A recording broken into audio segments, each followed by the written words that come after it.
میاں نواز شریف صاحب کی حکومت تھی اور میاں نواز شریف صاحب نے بھارت کے ایٹمی دھماکوں کے جواب میں پاکستان میں بھی ایٹمی دھماکے کر دیے تھے۔ شہباز شریف صاحب کی طرف سے اس موقع پر ایک زہریلا پیغام جاری کیا گیا ہے۔ حالانکہ یہ پاکستان کے وزیر اعظم ہیں، ان کو تو پورے ملک میں یکجہتی کے لیے اپنا کردار ادا کرنا چاہیے۔ اب تو یہ بھی پتہ نہیں چلتا کہ خواجہ سرا سامنے سے آپ سے مانگنے کے لیے، بھیک مانگنے کے لیے آ رہا ہے یا پھر آپ کو پھینٹی لگانے کے لیے آ رہا ہے۔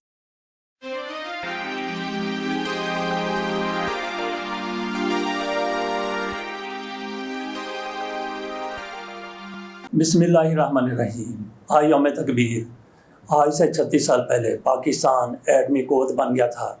میاں نواز شریف صاحب کی حکومت تھی اور میاں نواز شریف صاحب نے بھارت کے ایٹمی دھماکوں کے جواب میں پاکستان میں بھی ایٹمی دھماکے کر دیے تھے۔ میاں نواز شریف صاحب نے دھماکوں کے بارے میں فیصلہ کرتے کرتے پورے 15 دن لے لیے۔ بھارت کی طرف سے یہ دھماکے 13 مئی کو کیے گئے تھے، جبکہ پاکستان میں یہ دھماکے 28 مئی کو کیا گیا۔ اجلاس پہ اجلاس ہوتا رہا، کوئی کہہ رہا تھا کہ امریکہ کا دباؤ ہے۔ میاں نواز شریف صاحب نے تو واضح طور پر کہا کہ مجھے امریکہ کی طرف سے، بل کلنٹن کی طرف سے $5 ارب ذاتی اکاؤنٹ میں جمع کروانے کی پیشکش کی گئی تھی، لیکن میں نے پیشکش قبول نہیں کی۔ لیکن میاں نواز شریف صاحب 15 دن تک سوچتے رہے کہ دھماکے کریں یا نہ کریں، جبکہ سائنسدانوں کا یہ کہنا تھا کہ حکومت کہے تو آج ہی ہم دھماکے کرنے کے لیے تیار ہیں۔ یہ 13 مئی کے بعد سائنسدانوں کی طرف سے بیان جاری کیا گیا تھا۔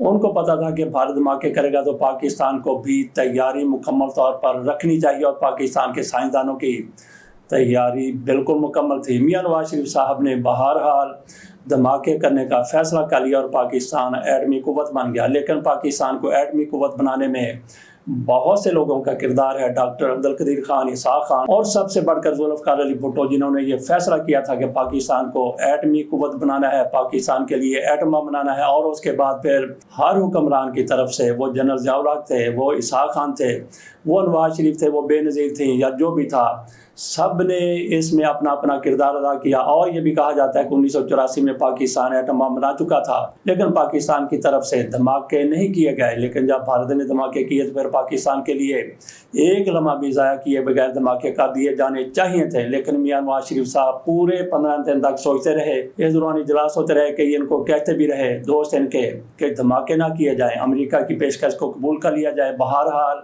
وہ لوگ حاوی ہو گئے جنہوں نے کہا کہ ہر صورت دھماکے کیے جائیں۔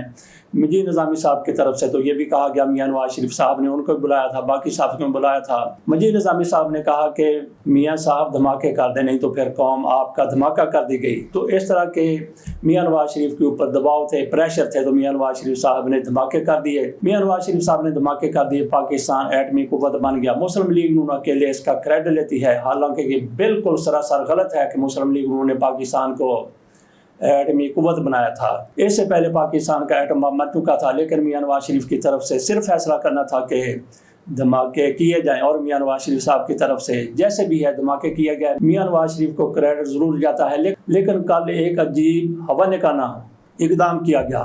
شہباز شریف صاحب کو کسی نے کان میں شاید آ کر بتایا کہ کل یوم تکبیر ہے، تو کل کی چھٹی کا اعلان کر دیا جائے۔ تو شہباز شریف کی طرف سے 5 بجے شام کو پچھلے پہر اعلان کیا گیا کہ کل یوم تکبیر ہے، تو پورے پاکستان میں چھٹی ہوگی۔ ایسا احمقانہ اور حیرانگار اقدام کوئی ایسا شخص ہی کر سکتا ہے جو بالکل عقل سے پیدل ہو، جیسا کہ میاں شہباز شریف عموماً کہتے رہتے ہیں کہ ہم دل اور دماغ سے سوچتے ہیں۔ اسی طرح سے شہباز شریف کی طرف سے چھٹی کا اعلان کر دیا گیا۔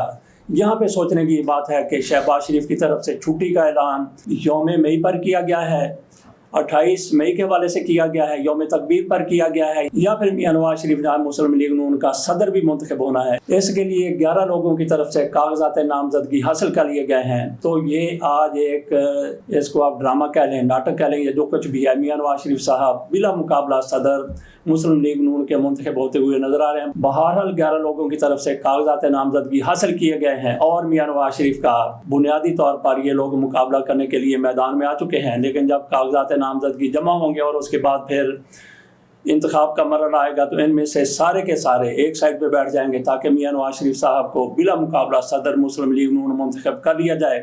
تو میاں نواز شریف صاحب اگر صدر منتخب ہو جاتے ہیں تو کیا کریں گے؟ میاں نواز شریف صاحب لندن سے پاکستان آئے،